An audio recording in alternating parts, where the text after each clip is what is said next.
అది 1954 సెప్టెంబర్ 4వ తేదీన శాంటియాగో 513 అనే విమానం. ఈ ఫ్లైట్ అనేది పశ్చిమ జర్మనీలోని ఆసిర్ అంతర్జాతీయ విమానాశ్రయం నుండి బ్రెజిల్లో ఉన్న పోర్టో అలెగ్రియా ఎయిర్పోర్ట్ కి చేరుకోవాలి. అయితే ఈ ఫ్లైట్ బ్రెజిల్ దేశాన్ని చేరుకోవడానికి 18 గంటల సమయం పడుతుంది. ఫ్లైట్ లో మొత్తంగా 88 మంది ప్యాసింజర్స్, 4 క్రూ సిబ్బంది ఉన్నారు. ఇక ఎయిర్పోర్ట్ రన్వే నుండి విమానం కొన్ని క్షణాల్లోనే టేకాఫ్ కావడం జరిగింది. ఈ ఫ్లైట్ యొక్క కెప్టెన్ మిగ్వేల్ విక్టోర్ క్రూజ్. ఇతనికి కొన్ని వేల గంటలు ఫ్లైట్ ని నడిపిన అనుభవం ఉంది. ఇక విమానం గాల్లోకి ఎగిరిన కొన్ని క్షణాల్లోనే అట్లాంటిక్ మహాసముద్రం మీదకి వెళ్ళింది. అలా కొన్ని గంటల తర్వాత ఏటీసీ రాడార్ నుండి సడన్ గా విమానం విడిపోయింది. ఇది గమనించిన ఏటీసీ రాడార్ సిబ్బంది ఆందోళనకు గురయ్యారు. సడన్ గా రాడార్ నుండి ఆ ఫ్లైట్ ఎలా విడిపోయిందనే విషయం వారికి ఏమాత్రం అర్థం కాలేదు. అయితే రాడార్ సిబ్బంది ఆ ఫ్లైట్ యొక్క కెప్టెన్ తో కమ్యూనికేట్ అవ్వడానికి ఎన్నో విధాలుగా ప్రయత్నించినప్పటికీ వారికి ఆ ఫ్లైట్ యొక్క ఆచూకీ ఎక్కడా కూడా కనిపించలేదు. ఇక బ్రెజిల్ దేశపు అధ్యక్షుడు ఈ ఫ్లైట్ ఎక్కడికి వెళ్ళుంటుందనే సందేహం వ్యక్తం చేశాడు.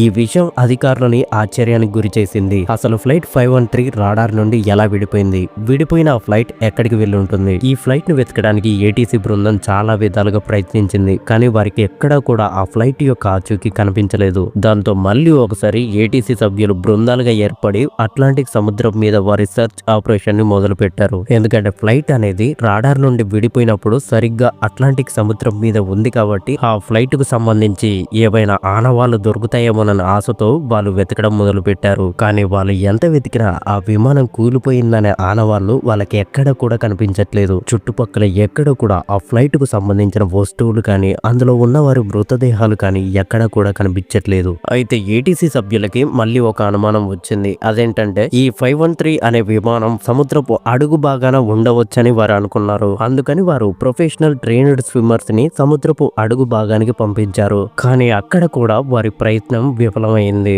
ఇక మరోవైపు ఈ ఫ్లైట్ లో ప్రయాణించిన వారి కుటుంబ సభ్యులు ఆందోళన చెందుతున్నారు. సడన్ గా ఈ ఫ్లైట్ ఎక్కడికి వెళ్ళింది, అలాగే దీంట్లో ఉన్నవారు ఏమయ్యారు అని ఈ ఫ్లైట్ లో ప్రయాణించిన వారి కుటుంబ సభ్యులు ఏటీసీని ప్రశ్నించడం మొదలు పెట్టారు. కానీ ఏటీసీ దగ్గర నుండి కూడా ఎటువంటి సమాధానం లేదు. అలా కొన్ని రోజులు గడిచిపోయాయి. ఆ ఫ్లైట్ గురించి ఎటువంటి సమాచారం లేదు. దాదాపుగా 2 సంవత్సరాల పాటుగా శాంటియాగో ఎయిర్లైన్స్ ఈ ఫ్లైట్ ఎక్కడికి వెళ్ళిందనే విషయంపై రీసెర్చ్ చేసి ఇక వారు కూడా చేసేదేమి లేక చేతులెత్తేశారు. అలా కొన్ని సంవత్సరాల తర్వాత అక్టోబర్ 12, 1989లో పోర్టో అలెగ్రియా అంతర్జాతీయ విమానాశ్రయంపై ఒక గుర్తు తెలియని విమానం రావడాన్ని ఏటీసీ గుర్తించింది. అలా ఏటీసీ ఆ ఫ్లైట్ రావడం గమనించి అందులో ఉన్న వారితో కమ్యూనికేట్ అవ్వడానికి ప్రయత్నిస్తుంది. కానీ ఆ విమానం నుండి వీరికి ఎటువంటి సమాధానం ఉండదు. అలా కొన్ని క్షణాల్లోనే ఆ ఫ్లైట్ అనేది రన్వే మీదకి దూసుకు వస్తుంది. మళ్ళీ ఒకసారి ఆ ఫ్లైట్ తో ఏటీసీ కాంటాక్ట్ అవ్వడానికి ప్రయత్నించినప్పటికీ వారి ప్రయత్నం విఫలమైంది. ఇక చేసేదేమీ లేక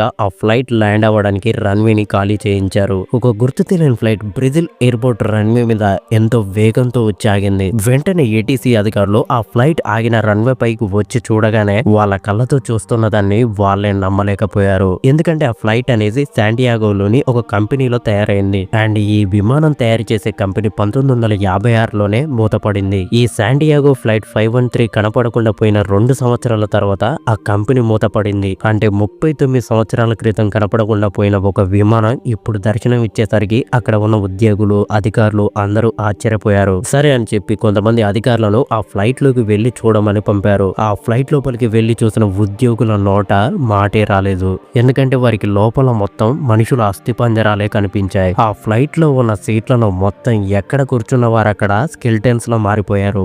వెంటనే ఫ్లైట్ యొక్క కాక్పిట్ డోర్ ఓపెన్ చేసి చూడగానే అక్కడ కెప్టెన్ మిగ్వేల్ విక్టోర్ క్రూజ్ చేతిలో ఇంజిన్ కంట్రోలర్ ఉంది. కానీ అతను కూడా మరణించే ఉన్నాడు. అక్కడ కూడా అతని అస్థిపంజరం ఉంది. అయితే అధికారులు కన్ఫర్మ్ చేసుకున్నారు ఈ ఫ్లైట్ 39 సంవత్సరాల క్రితం కనపడకుండా పోయిన శాంటియాగో 513 అనే విమానం అని. అయితే ఇన్ని రోజులు ఈ విమానం ఎక్కడ ఉంది, అసలు ఎవరు ప్రాణాలతో లేనప్పుడు ఈ ఫ్లైట్ అనేది రన్వే పైకి ఎలా వచ్చి చేరింది, అసలు దీని ఇంజన్ ని ఎవరు స్టార్ట్ చేశారు, ఎవరు నడిపారు అనే విషయాలు ఇప్పటికీ బ్రెజిల్లో కొంతమంది ప్రజల్ని భయాందోళనకు గురి చేస్తున్నాయి. అయితే అప్పట్లో బ్రెజిల్ ప్రభుత్వం ఈ విషయం బయటికి రానివ్వకుండా గుప్తంగా ఉంచే ప్రయత్నం చేసింది. ఆ తర్వాత కొంతమంది ఈ ఫ్లైట్ పై కొన్ని ఆరోపణలు చేయడం మొదలు పెట్టారు. కొంతమంది ఈ ఫ్లైట్ టైం ట్రావెల్ చేసిందని, మరి కొంతమంది ఈ ఫ్లైట్ అనేది బ్లాక్ హోల్ లోకి వెళ్ళిందని ఆరోపణలు మొదలు పెట్టారు. ఈ ఫ్లైట్ అనేది టైం ట్రావెల్ చేసే సమయంలో అందులో నుండి వచ్చే రేడియేషన్ మూలంగానే వాళ్ళంతా ఎముకలు గూళ్ళ మారారని మరి కొంతమంది చర్చించడం జరిగింది. అయితే ఇవన్నీ కేవలం సిద్ధాంతాలు, ఊహాగానాలు మాత్రం మాత్రం